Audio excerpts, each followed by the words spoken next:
नमस्कार दोस्तों, स्वागत है आपका हमारे YouTube चैनल पर। अगर आप चैनल पर नए हैं तो प्लीज़ चैनल को सब्सक्राइब कर लीजिए, अपने दोस्तों को शेयर कर दीजिए। डिक्टेशन शुरू करते हैं 5 सेकंड में। तैयार हो जाइए।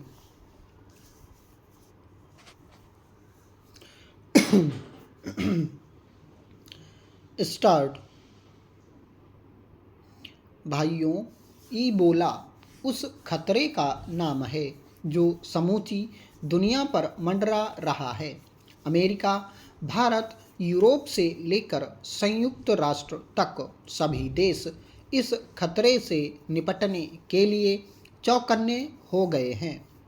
ईबोला दरअसल उस वायरस का नाम है जो 4 पश्चिमी अफ्रीकी मुल्कों को अपनी चपेट में ले चुका है।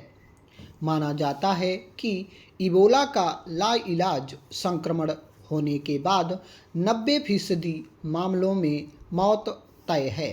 इसलिए हर देश इस कोशिश में जुटा है कि उसके यहाँ तक ना पहुँचे खतरनाक इबोला का संक्रमण।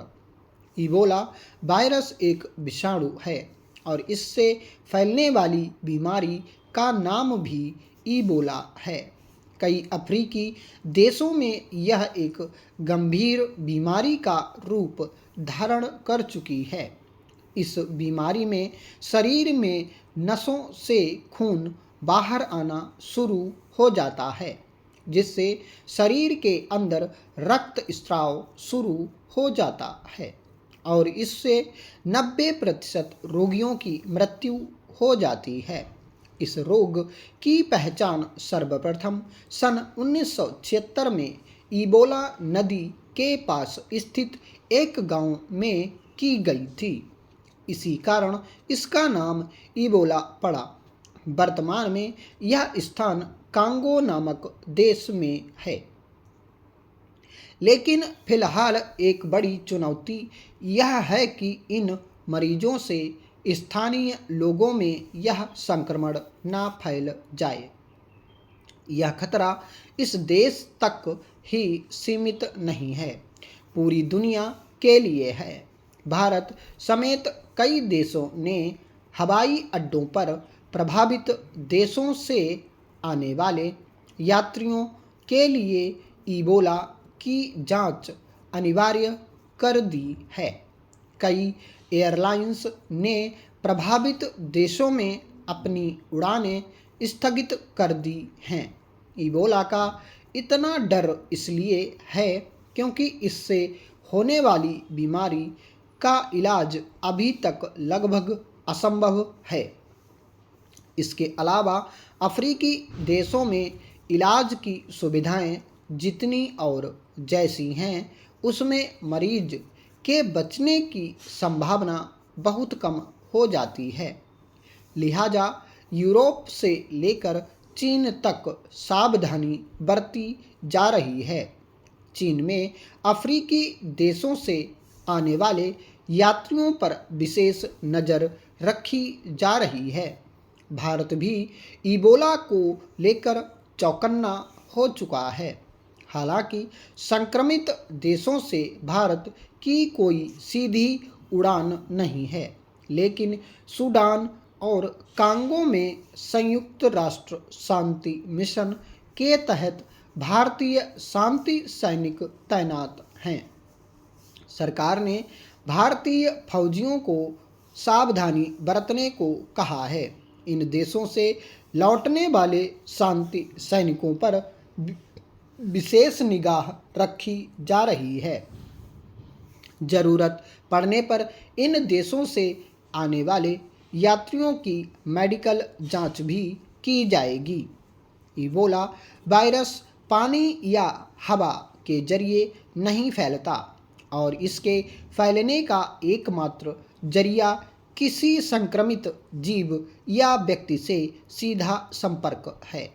इबोला वायरस चमगादड़ों और सूअरों के जरिए फैल सकता है और जब कोई इंसान इसका शिकार हो जाता है तो फिर उससे सीधे संपर्क में आने वाले किसी भी दूसरे इंसान को यह जकड़ सकता है। यह रोग पसीने और लार से फैलता है। संक्रमित खून और मल के सीधे संपर्क में आने से भी यह फैलता है। इसके अतिरिक्त यौन संबंध और इबोला से संक्रमित सबको ठीक तरह से व्यवस्थित न करने से भी यह रोग हो सकता है। सभापति महोदया, जनगणना कर्मियों को उनके असाधारण और उत्कृष्ट कार्य के लिए जनगणना पदक तथा सम्मान पत्र प्रदान करने के लिए यहाँ आकर मुझे बहुत खुशी हो रही है। यह जनगणना 2011 के संचालन के कार्य में लगे हुए सभी लोगों के कठोर परिश्रम का ही परिणाम है कि इस संस्थान के इतिहास के पन्नों में एक और शानदार अध्याय जुड़ गया है। जनगणना कार्मिक इस विशाल कवायद को शानदार सफलता में बदलने के लिए अत्यंत विकट भूभाग तथा विपरीत परिस्थितियों में परिश्रम करते हैं।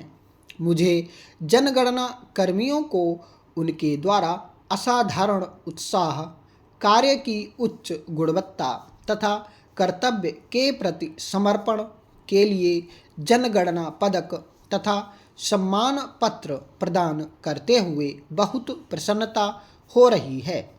मैं सभी जनगणना पदक विजेताओं को बधाई देता हूं और उनके भावी प्रयासों के लिए शुभकामनाएं देता हूं। भारत की जनगणना संचालन की एक लंबी और समृद्ध परंपरा है। हमारे देश में जनगणना संचालन का प्राचीनतम संदर्भ कौटिल्य के अर्थशास्त्र में और इसके बाद अकबर के समय में आईने अकबरी में अबुल फजल के लेखों में मिलता है। तथापि अपने आधुनिक वैज्ञानिक स्वरूप में सबसे पहली व्यवस्थित और आधुनिक जनगणना देश में 1865 से 1872 के बीच असमकालिक ढंग से आयोजित की गई थी।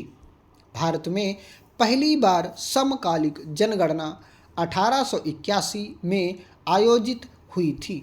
इस प्रकार यदि 1872 के बाद से गणना की जाए तो 2011 की जनगणना इस श्रृंखला की 15वीं जनगणना थी। 1872 से आज तक बिना विराम लगातार सफलतापूर्वक जनगणना का आयोजन भारतीय जनगणना को विशिष्ट तथा अद्वितीय बना देता है।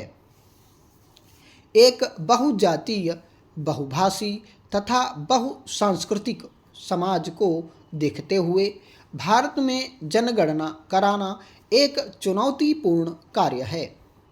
इस कवायद की जटिलता की कल्पना इसी तथ्य से की जा सकती है कि जनगणना की अनुसूची 16 भाषाओं में प्रसारित की गई थी तथा 18 भाषाओं में प्रशिक्षण दिया गया।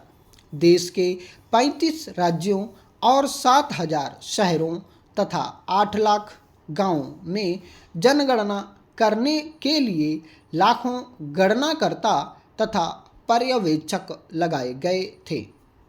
2011 की जनगणना की विशेष बात यह थी कि इसमें घरों की गणना संबंधी अनुसूचियों के साथ ही राष्ट्रीय जनसंख्या रजिस्टर को तैयार करने के लिए अनुसूचियां भी वितरित की गई थीं।